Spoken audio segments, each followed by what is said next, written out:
Greetings all, Ferrari Man 601 here. Today, let's have a look at this, the 2017 Ferrari SF70H rendered in 1/18th scale by BBR as driven by Sebastian Vettel in the 2017 Formula One World Championship.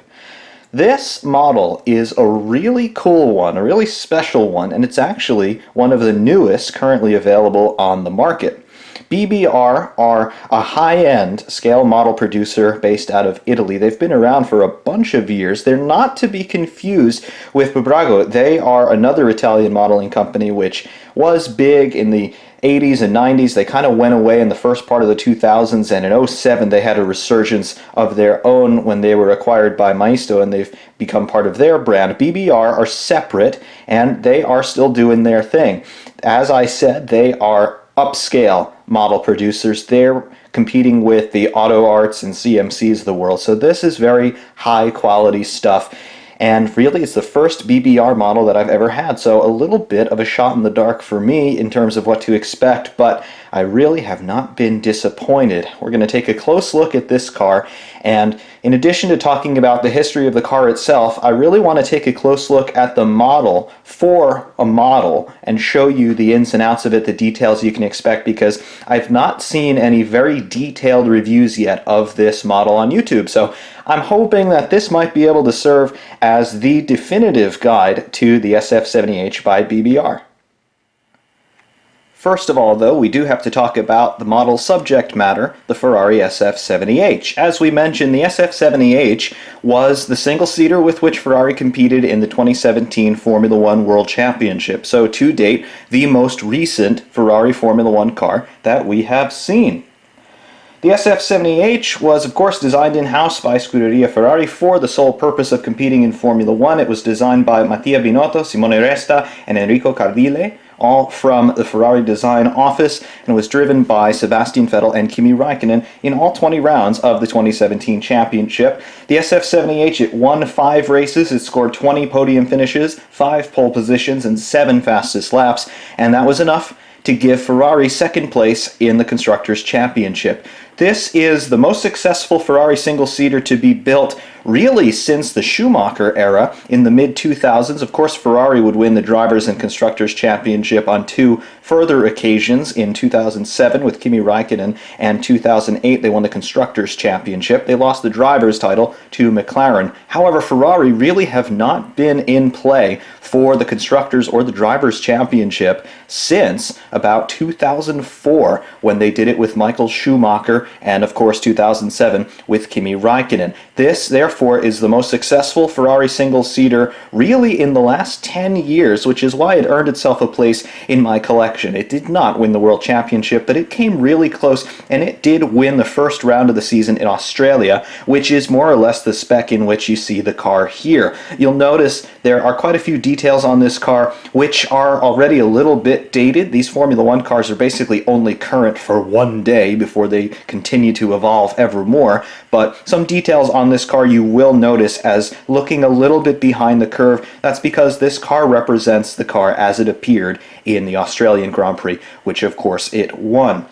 First of all, some of the macrocosmic details on the model. You'll notice the shark fin here is just plain white for the most part. There's no driver number on the shark fin. Because this car represents the Australia spec, the regulations for the revised driver numbering on the car were not instituted at that point, so you won't see them on the shark fin. You only see Vettel's number 5 there on the nose cone, and that's it. There are other areas of the car that do feature the driver's name, but they're a little bit too small to see, at least from this vantage point. The rest of the car, though, you'll see the shark fin. You can see the single element T-wing on the back of the shark fin. Ferrari very quickly updated that, and they eventually started to run a triple element T-wing. Of course, for 2018, the shark fins and the T-wings are gone, but this being Australia's spec, you see the single T-wing there on the back of the shark fin. Rest of the details on the car, though, yes, Ferrari continued to play with this car all throughout the season, as you might expect from these Formula One teams, but you can see the flow modifiers around the side pods there, around the nose section of the car, and the sides of the monocoque. You can see the canard winglets there just in front of the mirrors, very nice. more or less, this represents the aero treatment as it was on launch spec, and then of course some smaller details from the Australian Grand Prix. But more or less, the overall appearance of the car stayed pretty consistent throughout the balance of the season. So that's why this model, there are some details where if you know what you're looking at, you'll say, it's a little bit dated, but for the most part, it's still very representative of the SF70H as we saw it racing all throughout 2017.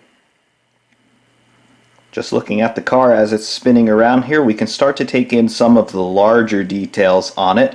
We'll keep the car rotating just to give you a nice 360-degree view of everything.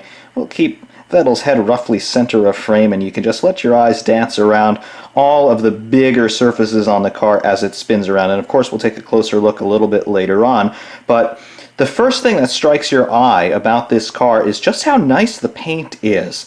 On the camera, it looks a little bit too pinkish. That's just an artifact of my camera's infrared filter. I can't really do much about that, but this is the correct Rosso Corsa. Definitely, that is a very nice paint job indeed. It's very smoothly applied. There are no blemishes that I've been able to pick up in it. It's nicely reflective, but it's not too reflective. I wouldn't call it a matte finish, but it's certainly not a mirror finish. And speaking of the finish on the paint, it appears that there is some sort of enamel treatment applied very thinly to that top coat of paint right at the end of the curing process. So it does have a nice sheen to it, and it does have a very smooth texture underneath your finger. So very nice paint application first of all. Related to the paint application is the decal application. There are quite a few decals on this car. Of course, there's sponsorship graphics and things like that. They are also all very smoothly applied. I don't believe any of them are actually painted on. I believe they all are decals, but I really can't tell. If you look at it under the right sort of lighting, you can see the borders of the decals where they've been applied there, the backing of them, but for the most part they blend in very nicely. And of course, the real car would have decals on it, so that's not necessarily a fault by any means. It's just an artifact of how you have to produce something like this. And of course, on the engine cover, you can see Scuderia Ferrari very nicely applied there. You can see the border of the decal a little bit in the paint, but only when the light catches it just right. For the most part, very smooth application of all of the paint and all of the graphics. I really can't spot any major flaws there. Additionally, on the car, you can see that we've got screw heads, we've got bolt holes, we've got things like that. That's one of the details that maybe you would say it's minor, but for me, that's one thing that distinguishes a high-level model from a mid-range one. And you can see we have lots of bolt heads and screw heads all over this car. This is not unique to the 70H. The other BBR Formula 1 cars in their lineup, they definitely feature that sort of detail as well. They've just been integrated very nicely here, once again here on the SF70H. I really like all of that, and certainly that is one thing that I use personally to distinguish a model that's been made with a lot of thought versus one that's just been mass-produced and rushed into market. Very nice. Talking about decals again, you can see Sebastian Vettel's helmet there. It's a very nice piece in and of itself. It has got all of his personal sponsors and all of the team sponsors on it. You can see the helmet design, the nice white paint punctuated by the pinstriping of the German flag on the back of his helmet. You can see the Ferrari emblem and the logo there. Absolutely wonderful. The back side of his helmet, you can see, we'll stop the rotation here. The back side of his helmet, you can see that little winglet there. Once we focus again, there we go. You can see the little winglet coming off the back of his helmet right here. Yes, that little winglet you can see coming in.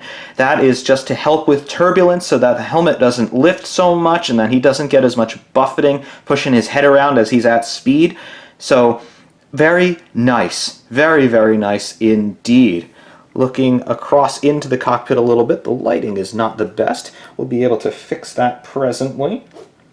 Get some more light in there for us. You can see the bottom side of his helmet there actually has another little spoiler, little winglet, just coming around the level of where his chin would be. Maybe it's a little bit difficult to distinguish here because it's sort of white on white, but you can definitely see that there is a little chin spoiler, if you like, on his helmet. Very nicely detailed by these guys. Very good. I told you that the level of detailing on this model was spectacular.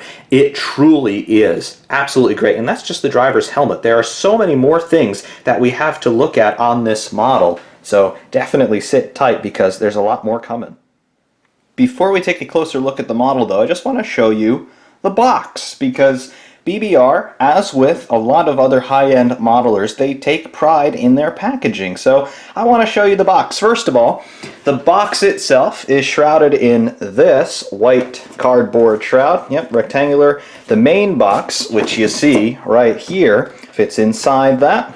And yep, it's just a typical cardboard box, but not bad box decal on it. Scale 1/18 here on the back. You can see the barcode, serial number, things like that. Ferrari SF70H, GP Australia 2017 S Vettel. So, yep, BBR logo and, of course, the BBR website. Nice box. It's that glossy cardboard finish on it, so definitely feels nice. Lets you know that you're not dealing with something that's too cheap. The car itself, when it's inside this box, it sits inside a styrofoam sarcophagus, which is right here. Lift it off, the car sits on there, as you could definitely tell. The desiccant tabs in there just to wick away any moisture inside of the sarcophagus there. You can see the front wheels would sit on those tabs there. This is the top side, so the car sits there, and this comes down, you get the idea. But even in the box, they have put in a fair amount of detail, I must say. If we move the car over for a second, and we bring the base of the box up, you can see how the car sits inside the box. Once we get things maneuvered here, the nose of the car sits on top of that little stay right in that area. So you'll line up the nose of the car with that stay, and it sits in there quite securely, and then the car is ready to be stowed away if for some reason you ever want to not look at something that beautiful. But yeah, that's how the box works. Just thought you'd appreciate that little detail.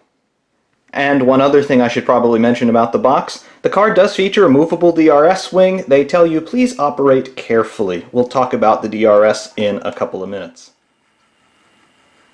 Now, more details that we can see when we start to look closer. You can see, of course, all of the aerodynamic treatments that have been applied to this car. They have been very nicely recreated. We're going to start right here with the barge boards in the midsection of the front end of the car.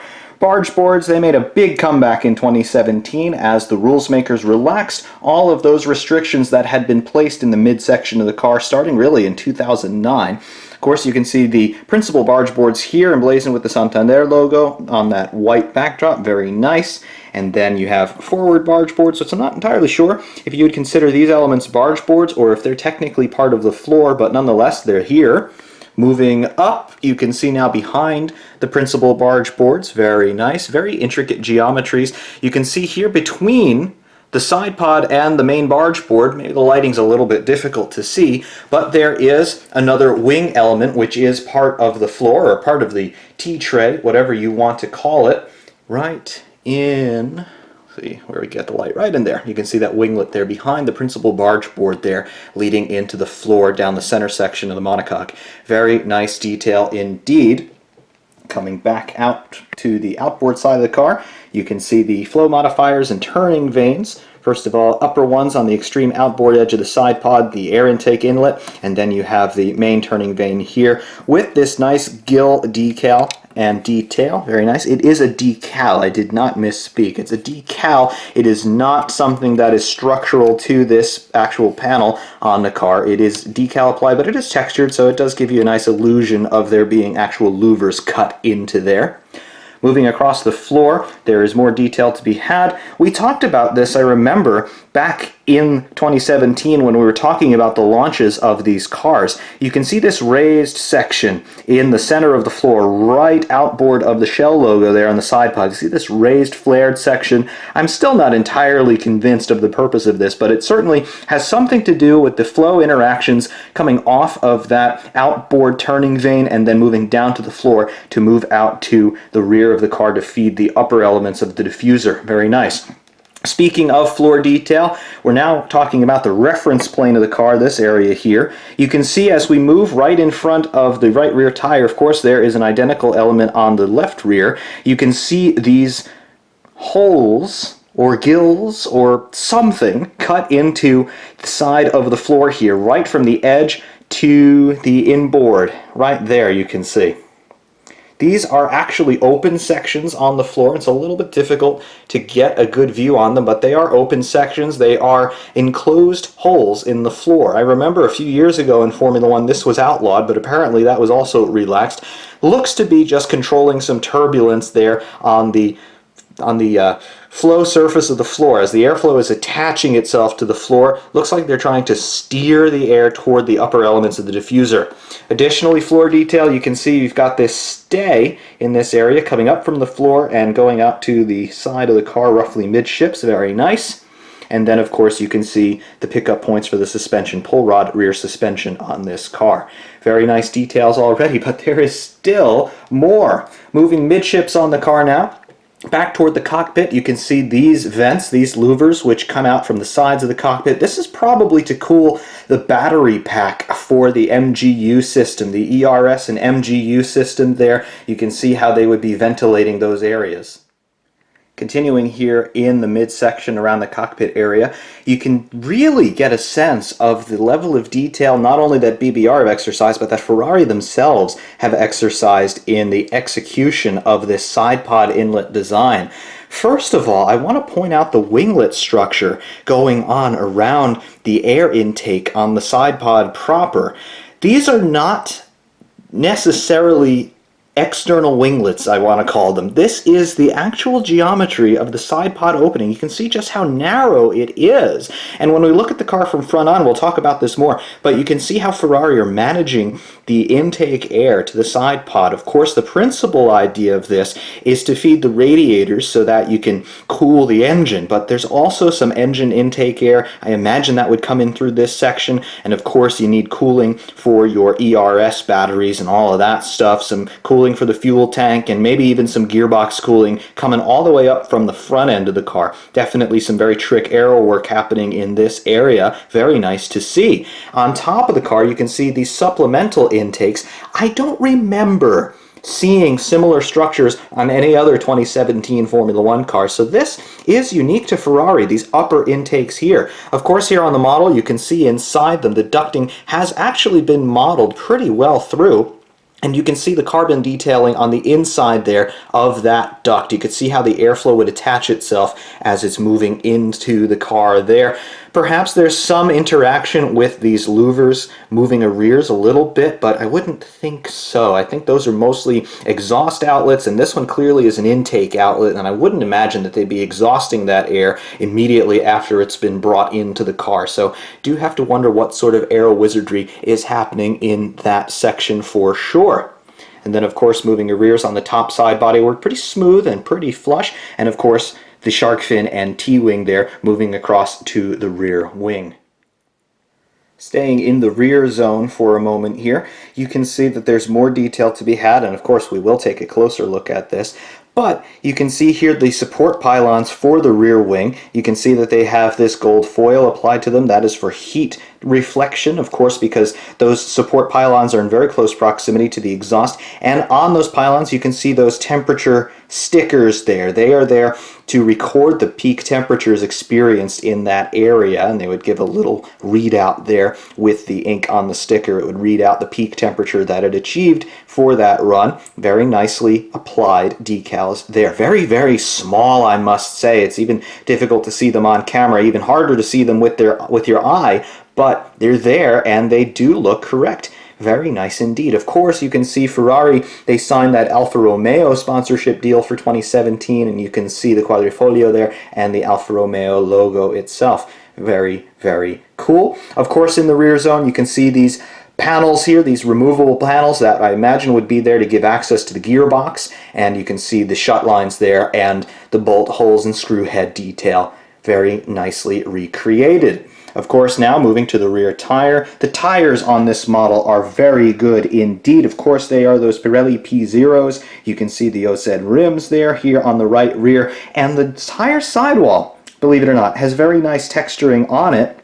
It is all embossed. It's raised lettering on the tire sidewall. It's very difficult to see even here with the high intensity light on it, but you can see Pirelli made in Italy. there on the tire very clearly, and then there's some more information along the sidewall about the measurements of the tire itself. See if I can read them here. It's not particularly easy.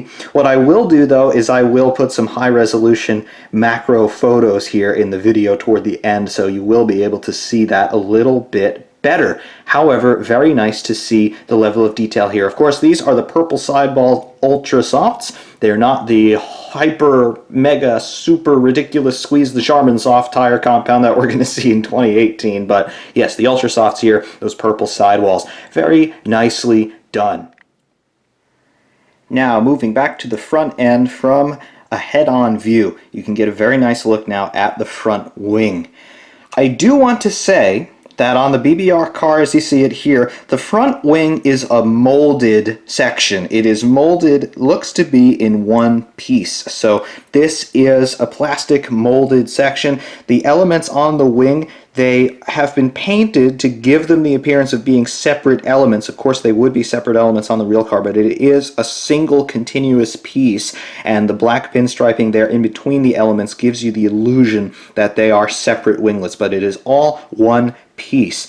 Nonetheless, you can see this front wing in great detail. That delta profile you can see as you look across laterally, very nicely done. Of course, all the 2017 cars had that detail on it because that was in the regulations, but the neutral section of the wing, you can see the hatchwork in there, probably for some instrumentation and maybe for some wing adjustment as well. You can see the decal FIA action for road safety right there, front and center. And then, of course, the nose tip of the car, the thumbnail nose as we saw, emblazoned with the Ferrari shield logo there with decals of the Italian flag. Very nice. Good sponsorship graphics across the nose as well. You can see Vettel's number 5, Shell, Kaspersky, Pirelli, and Mahle. And then, of course, on the wing itself, you see the Santander logo, Shell V-Power, and then any more details there. Nice detail aerodynamically on the wing. Again, it is just one molded piece, but they still have not really spared detail with that production decision. You can see the two inverted U channels there, one inboard and one outboard there on the wing. And then, of course, nice end fence detailing here as well, punctuated by the Santander logo. The cascade elements on the wing, very nicely reproduced as we can see here. And then the neutral center section, it is absolutely straight. There's no warping, no nothing on that section of the wing. Moving up the chassis, you can see the front suspension pickup points. This is double wishbone push rod. And you can see very nice brake duct detail as well, just inboard of the front tires. Those louvers that you can see inside the brake ducts, they are actually there. That is not a trick of the light. Those are actual louvers there in the brake duct. Very nice. You can see the camera mounts here on either side of the nose, FIA homologated, of course. And then moving up to the top of the chassis, you can see the antenna work going on, pitot tubes, and the antennas for transmitting the telemetry back to the team and back to race control.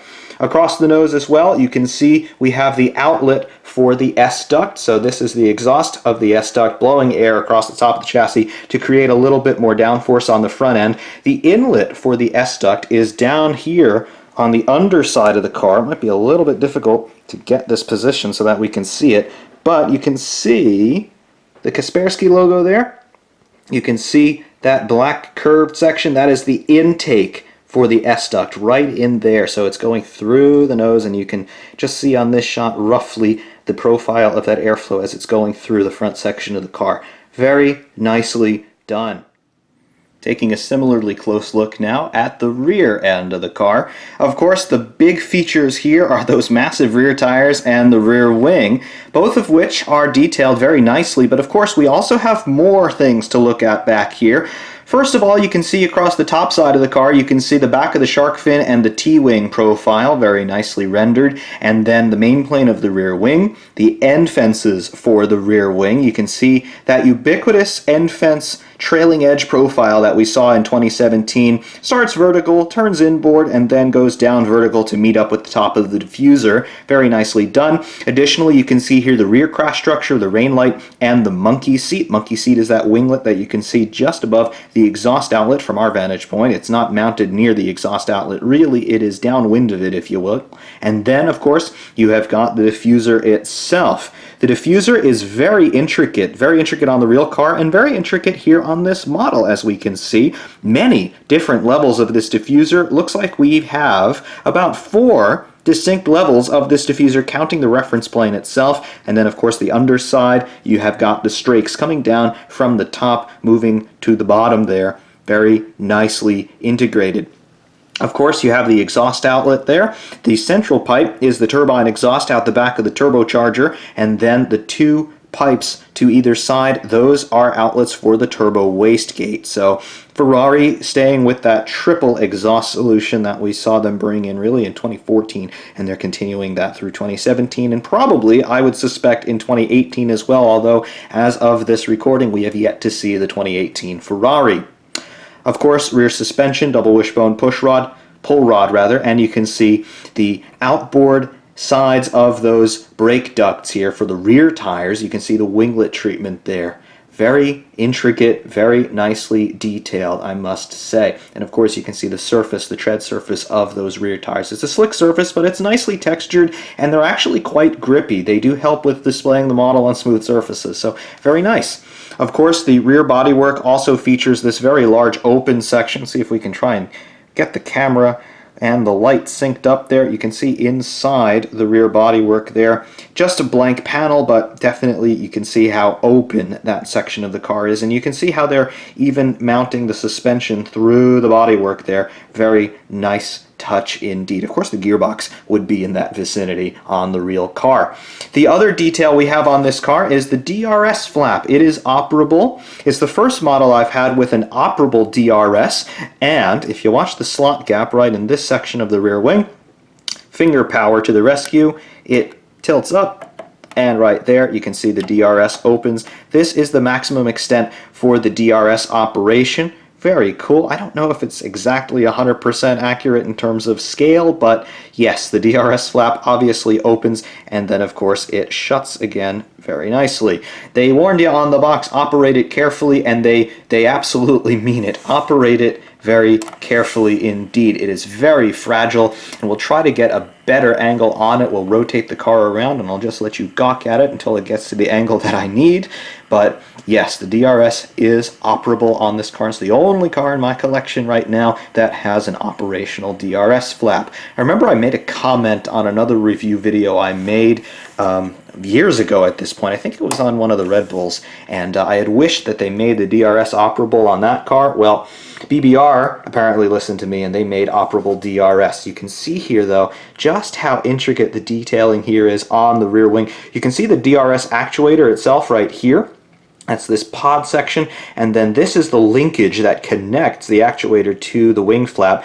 Here on the model, that linkage passes through the upper element of the rear wing, so it's not actually linked to it, it's not articulated. It is just anchored to the back side of the rear wing, as you can see there. But the DRS flap operating from this angle, you can see, pitches forward there to open the flap, and then of course we come back in and we close it down.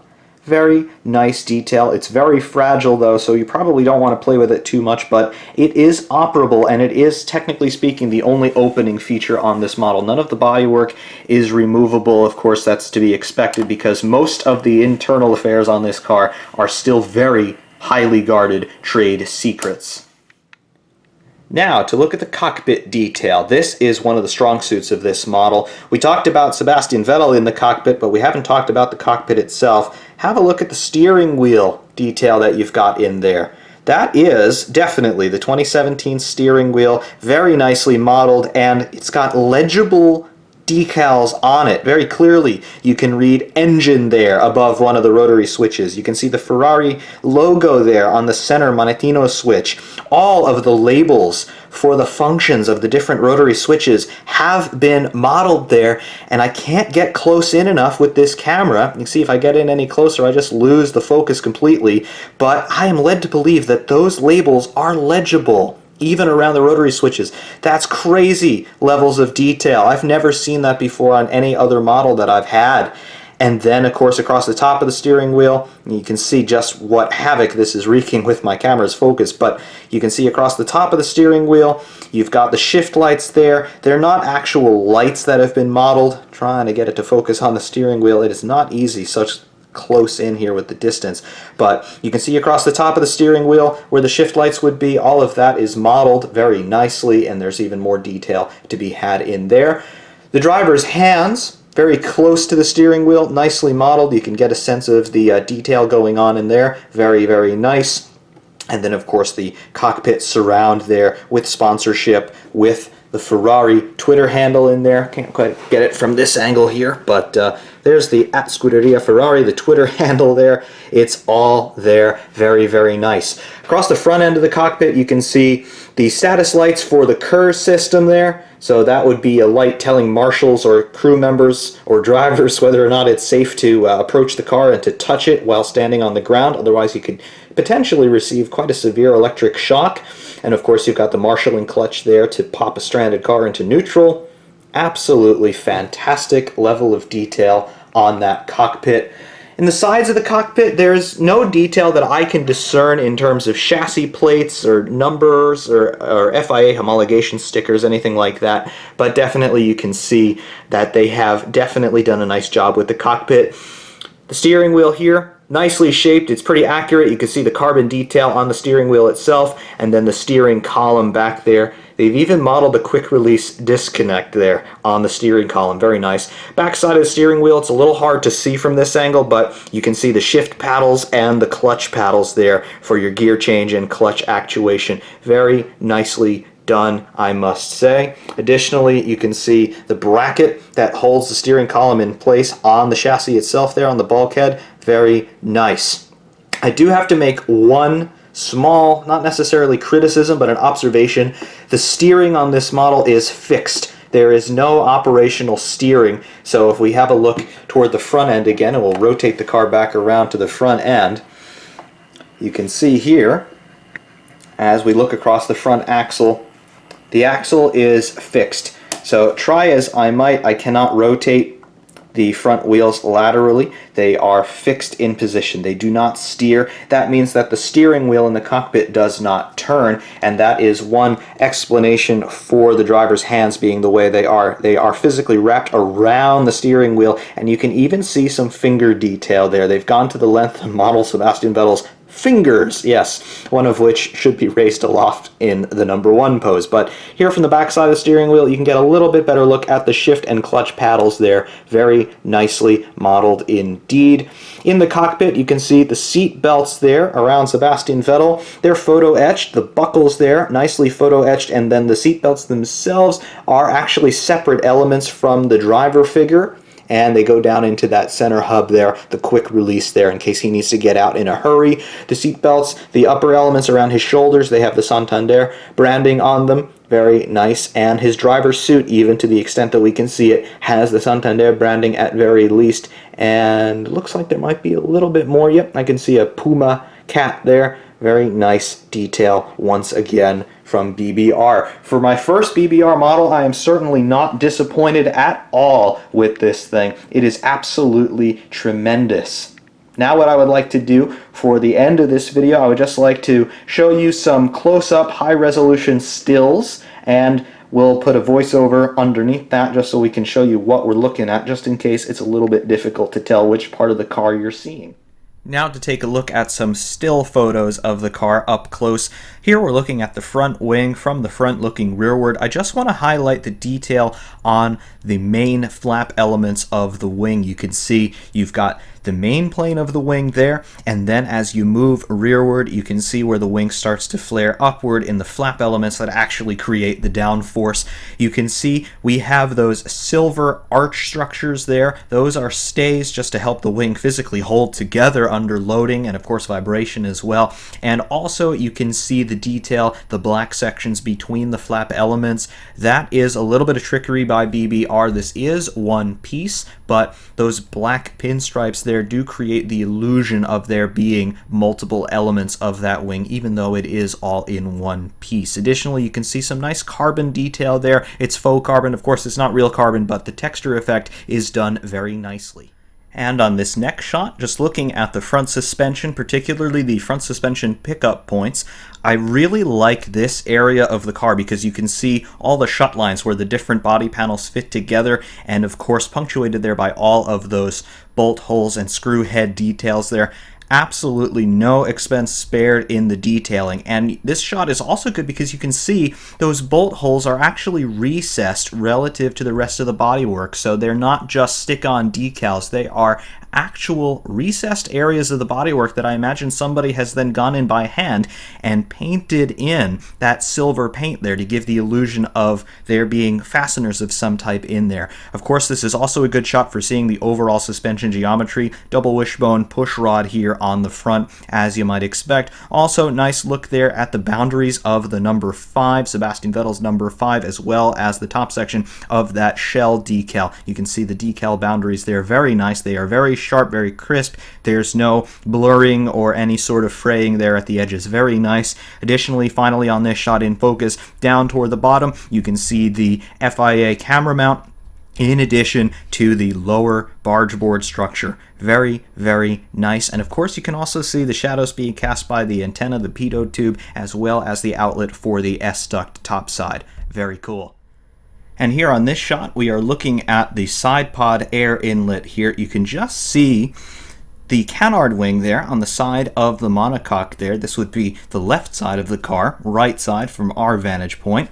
You can see the canard element and the shadow it's casting over the Scudetto shield there with the prancing horse and the side pod intake proper there. You can see how Ferrari are managing the air in addition to how the mirror fairing there is interfacing with the air's approach into the side pod. You can see very complex geometries all around that intake surface there of the side pod. Very cool to see, and very cool to see that BBR have managed to capture this level of fidelity with their craftsmanship. Additionally, on this shot, you can see the outboard surface of that turning vane, and the leading edge of that turning vane is just bare carbon, and you can see the very nice detail there of that carbon on the leading edge of that turning vane. You can also see the primary barge board, that white section with the Santander logo. It's in shadow here, but you can still see it a little bit, and very interestingly, you can see inside the side pod itself and on the side of the monocoque, you can see the weave of the carbon. So even inside the side pod, where nobody's really going to notice, they have bothered to include that carbon texture work. Absolutely brilliant.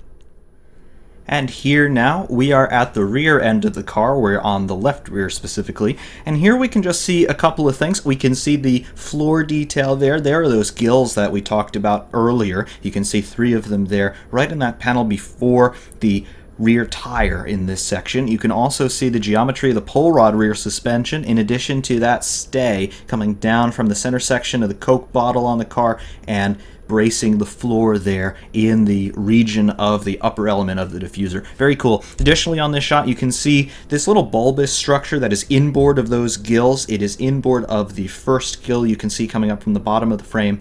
That is a pod where Ferrari would be mounting either an infrared sensor or an actual infrared camera to monitor the temperatures across the surface of the tires. This is a way that they can see the impact of different camber and toe settings that they dial into the rear end. They can see how the tire is heating up and dissipating that heat across its working surface. That's what that little bulbous section there is meant to represent. Very nice detail here.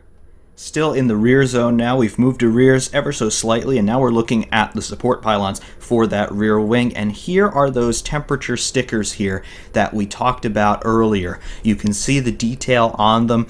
There are no gradient labels on them, but you can see that there is a graduation there, little hash marks, and of course the inner rectangle there, that rectangular surface, that whitish surface, that is the area of the sticker that will actually register the temperature. There's going to be a blue or purple heat activated ink behind that, and it will stop, it'll cut off physically in its rectangular cross section at the corresponding graduation to measure that peak temperature there. Of course, you can also see the exhaust pipe coming around the pylons here. The main exhaust for the turbine is inside, it's in between those pylons, and then the wastegate exhausts come around the outboard flanks of those pylons. So this area, it's just carbon fiber, but it does get very hot. So Ferrari definitely very interested in monitoring peak temperatures in this area, and that's also why you see that gold foil around the base of those pylons to help reflect that very intense heat, potentially over 1,000 degrees centigrade at this point, because we're talking about compressed gas in that turbine.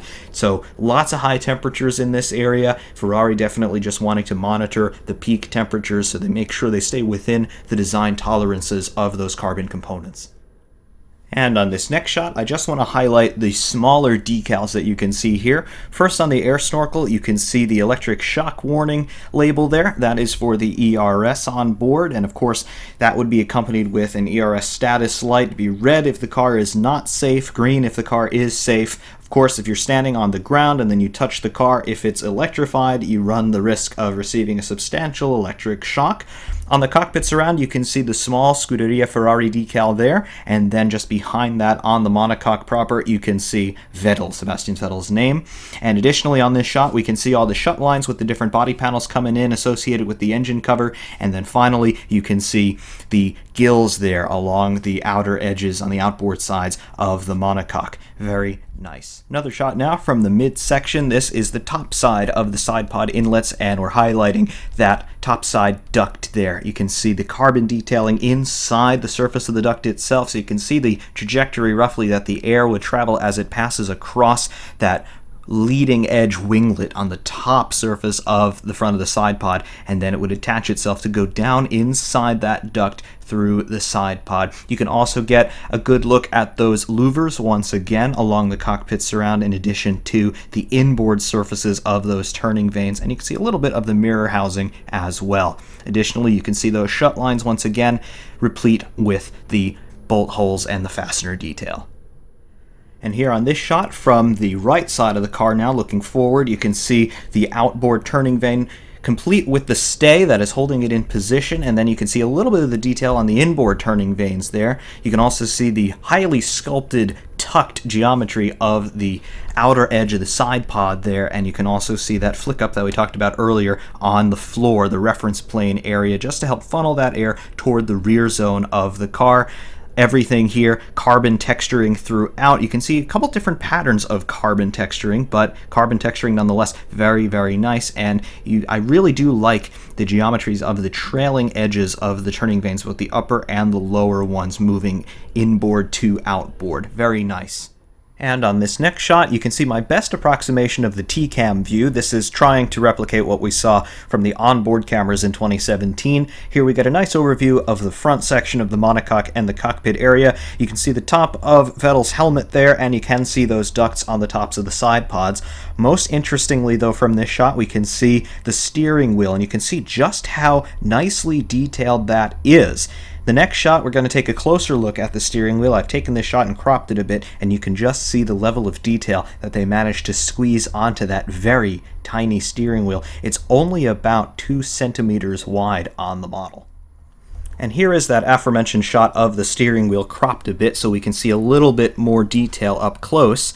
Across the top, you can see the shift lights there, and the lettering above it to the left is DRS, and then to the right of that is K2, and then off to the extreme right, tire phase question mark. Interesting there. In the middle, you can see the LCD display. It's just a recessed and slightly glossy area of the steering wheel on the model, but that is for the LCD monitor. To the left of that, you can see the letters SOC, that is state of charge. That's talking about the charge level in the ERS battery bank. To the right of that, you can see what appear to be 2 white dots, and I believe those would be letters on the actual steering wheel. I can't quite make them out though here. I don't know if it's just because this picture is not high enough resolution, or if the level of resolution that they managed to achieve on the model isn't quite there, but there would be other lettering there. To the bottom right of the LCD, you can see engine. Clearly that's associated with engine modes on one of the rotary switches below. In the center there, you can see the Ferrari logo. That is the Manettino switch in the center for selecting different engine maps and different gearbox control settings, things like that. Very clearly you can see A, B, C, and D labeled there in that blue section. There's some more text over to the left-hand side of that dial, but it's not quite legible.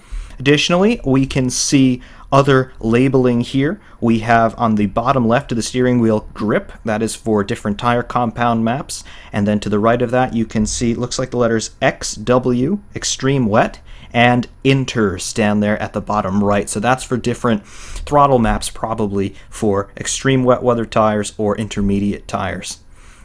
The rest of the detail on the steering wheel, though, you can see in the upper right, you can see the red P button. That's the pit lane speed limiter. Over on the right-hand side, it's not quite legible here, but that would be labeled with a K in the upper left there. The K, the green button, that would be for manual KERS deploy. I'm absolutely amazed at the level of detail that they managed to squeeze onto this steering wheel, which on the model, like I said, it's only about 2 centimeters in diameter from grip to grip. Absolutely incredible. On these next shots here, we're looking at the rear wing. I just want to highlight the DRS action for you, and in particular the center stay in the middle of that rear wing that's attached to the DRS actuator pod. In reality, that is the armature that would actually raise and lower the slot gap on that rear wing. Of course, here on the model, it's a pass-through, but it's a very cool detail nonetheless. In this shot, you can see DRS closed, and now on this shot, you can see the DRS in the open position.